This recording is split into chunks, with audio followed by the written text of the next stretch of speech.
விக்ரமாதித்தன் மற்றும் வேதாளம் கதைகள் இந்திய பெருநிலத்தின் பழமையான மகாபாரதம் மற்றும் பஞ்சதந்திர கதைகள் போலவே பிரபலமானவை. இக்கதைகள் முதன்மையாக பைதால பச்சீசி எனப்படும் தொகுப்பிலிருந்து வருகின்றன. இது சம்ஸ்கிருதத்தில் எழுந்து பின்னர் பல மொழிகளுக்கு மொழிபெயர்க்கப்பட்டது. இக்கதைகளின் மையமாக அறிவு, நீதியும் சோதனைகளின் வழியாக விளங்கும் ஒரு நீதி அறிவு மிக்க மன்னனும் விக்ரமாதித்தன் அதிசயங்கள் நிறைந்த ஒரு பேயும் வேதாளம் இடையிலான சந்திப்பு விளங்குகிறது. இங்கே கதை மற்றும் கதாபாத்திரங்களை விரிவாக பார்ப்போம். கதாபாத்திரங்கள். 1. விக்ரமாதித்தன் உஜ்ஜயினி நகரத்தின் புராண மன்னர். தைரியம், அறிவு, நீதி புரியும் பண்புகள் கொண்டவர். சவால்களை எதிர்கொள்ள தயங்காதவர். 2. வேதாளம் மர்மங்களால் சூழப்பட்ட ஒரு பேய். மரங்களில் தலைகீழாக தொங்கும், செதுக்கமான அறிவுடன் கூடியது. சிக்கலான கதைகள் மூலம் விக்ரமாதித்தனை சோதிக்கிறது. 3. யோகி கரும்பொருளை அடைய விக்ரமாதித்தனை திட்டமிடும் தந்திரக்காரன். வேதாளத்தை பிடிக்கச் சொல்வது அவனே. 4.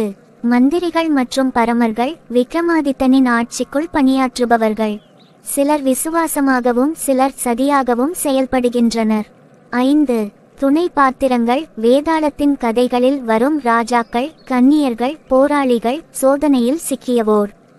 கதையின் தொடக்கம். ஒருமுறை உஜ்ஜயினி நகரத்தின் அரசர் விக்ரமாதித்தன் தனது அரச அரண்மனையில் சிங்காசனத்தில் அமர்ந்திருந்தபோது ஒரு யோகி அவரை சந்திக்க வந்தான். யோகி தந்திரமானவனாக இருந்து மன்னனை மிரட்டாமல் வெகுவாக பாராட்டி ஒரு முக்கிய பணிக்காக உதவி கேட்கும் விதமாக நடந்து கொண்டான். யோகியின் கோரிக்கை மிகச் சாதாரணமாக இருந்தது. ஒரு பழைய மரத்தில் தொங்கும் வேதாளத்தை பிடித்து தன்னிடம் கொண்டு வர வேண்டும். விக்ரமாதித்தன் தன் வார்த்தையை காப்பாற்றும் சிறந்தவராக இருந்ததால் யோகியின் கோரிக்கையை ஏற்றுக்கொண்டார். அவர் இரவு நேரத்தில் சுடர் திகழும் காடு வழியாக சென்று அந்த மரத்தின் அடியில் பிணமாக கிடந்த வேதாளத்தை கண்டார். வேதாளத்துடன் விசித்திரமான பயணம். விக்ரமாதித்தன் வேதாளத்தை தன் தோளில் ஏற்றி கொண்டு வந்து கொண்டிருந்தபோது வேதாளம் பேசத் தொடங்கியது. அது ஒரு விசித்திரமான பேய். நிச்சலனமாக போகாமல் விக்ரமாதித்தனை சோதிக்கவும் மனதை கலக்கவும் முயன்றது. அது ஒரு நிபந்தனையையும் வைத்தது. நான் உனக்கு ஒரு கதையை சொல்வேன். அந்த கதையின் முடிவில் நான் கேட்கும் கேள்விக்கு நீ சரியாக பதில் சொன்னால் நான் திரும்ப என் மரத்துக்கு போய்விடுவேன். பதில் தெரியாமல் நீ மௌனமாக இருந்தால் மட்டுமே நான் உன்னுடன் சேர்ந்து செல்லும். விக்ரமாதித்தன் தைரியமாக உடன்பட்டார். பின்னர் வேதாளம் தனது முதல் கதையை தொடங்கியது. கதைகள் மற்றும் சோதனைகள். 1. 3 பிரான்ஸ் மற்றும் ஒரு தேவகன்னி.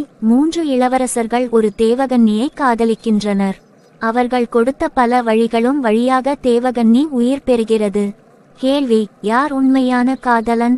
விக்ரமாதித்தன் சரியான பதில் சொல்வதன் மூலம் வேதாளம் திரும்பி விடுகிறது. தியாகமும் நியாயமும். ஒரு வீரர் தனது ராஜ்யத்திற்காக தன் உயிரை தியாகம் செய்கிறார். அதே நேரத்தில் மற்றொருவர் அதே நோக்கத்துடன் சாகிறார். கேள்வி: யார் உண்மையான ஹீரோ? விக்ரமாதித்தன் நியாயமான முடிவை எடுக்கிறார். 3 புண்ணியவர்கள். 3 வாழ்க்கை முழுவதும் புண்ணியம் செய்கின்றனர். அவர்களில் ஒருவரின் புண்ணியம் மிகுந்தது. கேள்வி: யார் மிக பெரிய புண்ணியவான்? சரியான பதில் கூறியதால் வேதாளம் மீண்டும் திரும்பி விடுகிறது. கதையின் உச்சகட்டம். காலத்தின் போக்கில் நள்ளிரவில் வேதாளத்துடன் பயணம் செய்யும் விக்ரமாதித்தன் பல சிக்கலான கதைகளை கேட்டார். ஒவ்வொரு முறையும் அவரது அறிவு மற்றும் நியாய உணர்வு மூலம் பதிலளித்தார்.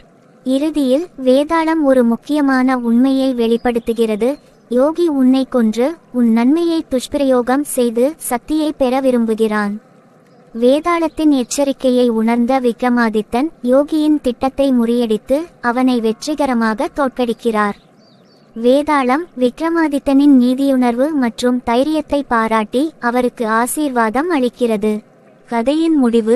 அரசரின் அறிவு மற்றும் நீதிபால் பண்பு வெற்றி பெற்றதால் அவன் மீதமுள்ள நாட்களை சமரசமும் நியாயமும் நிறைந்த ஆட்சியாக மாற்றினார். வேதாளத்தினால் பெற்ற பாடங்கள் அவருக்கு எப்போதும் வழிகாட்டியாக இருந்தன. விக்ரமாதித்தன் மற்றும் வேதாளம் என்ற இந்த கதை அறிவு, நீதிபுரியும் தைரியத்தின் அவசியத்தையும் சிக்கலான சூழ்நிலைகளில் சரியான முடிவெடுக்கும் திறமையையும் விளக்குகிறது. இத்துடன் கதை முடிகிறது. மேலும் இது போன்ற நல்ல கதைகளை பார்க்கலாம். ப்ளீஸ் சப்ஸ்கிரைப் பண்ணுங்க, லைக் பண்ணிடுங்க ஃப்ரெண்ட்ஸ்.